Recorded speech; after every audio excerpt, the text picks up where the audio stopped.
Hello, my name is Jackson Scott, and this is my project on reversing Apolipoprotein-C1-mediated activation of macrophages. First and foremost, my project is on multiple sclerosis, which is a chronic neuroinflammatory disease characterized by these demyelinated lesions you see in the central nervous system. These lesions lead to symptoms such as loss of motor control, loss of vision, tremors, seizures, and can even be fatal in extreme cases. The disease itself is caused by an aberrant immune response which targets the myelin, which form the axonal sheath, allowing neurons to communicate with each other. And so immune cells from the periphery will cross the blood-brain barrier and damage the myelin within the central nervous system, causing demyelination, neuron death, and the aforementioned symptoms. A key aspect of this injury is oxidative stress, where macrophages from the periphery and resident microglial populations release reactive oxygen species, which cause energy dysfunction through mitochondrial disruption, oxidative stress, and the activation of microglia and macrophages to inflammatory states where they release inflammatory molecules, heightening the damage to the myelin as well as the neuron death.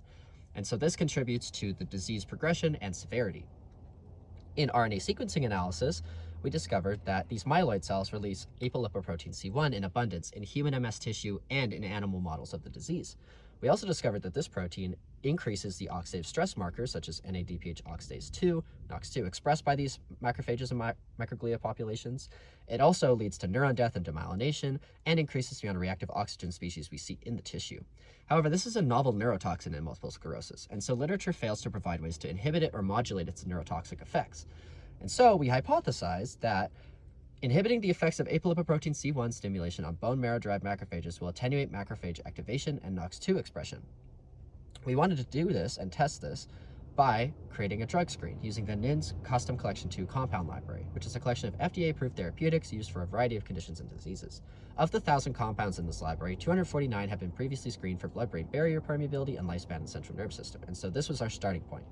Using these generics allowed for faster, cheaper, more efficient screening and to lay a foundation of understanding for what apolipoprotein-C1 is doing in MS pathology and in the central nervous system.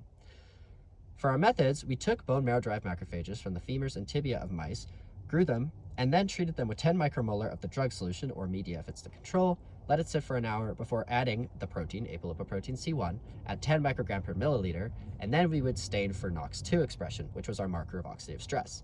And so the percentage of NOX2 positive cells was measured along with the number of cells. And any potentially useful drug we found in the screen would have a lower NOX2 expression than the control without killing a majority of the cells, which would look like this on our output.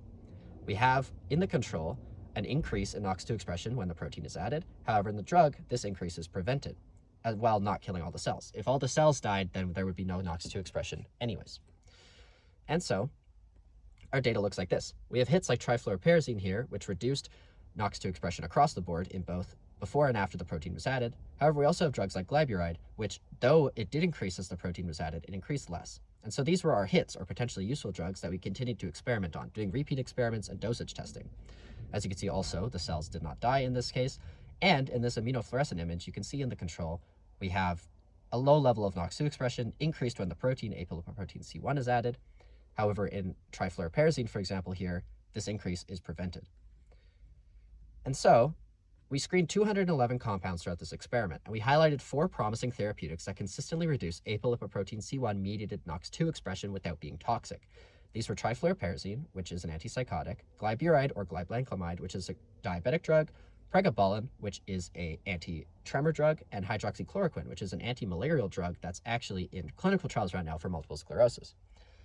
And so in conclusion, our results showed that NOX2 expression in macrophages increases with apolipoprotein-C1 addition, which validates the inflammatory effect of apolipoprotein-C1. We also identified 4 compounds with the potential to modulate the effects of apolipoprotein-C1 on macrophages. However, moving forward, there's much work to be done on dosage testing, finding which concentrations work best, biochemical pathway analysis to determine what apolipoprotein-C1 is interacting with in the central nervous system and how these drugs are preventing that. And we also have to test for other markers of oxidative stress outside of NOX2, as it is not an all-encompassing marker. And so I'd like to acknowledge all the people that helped me this summer, including Dr.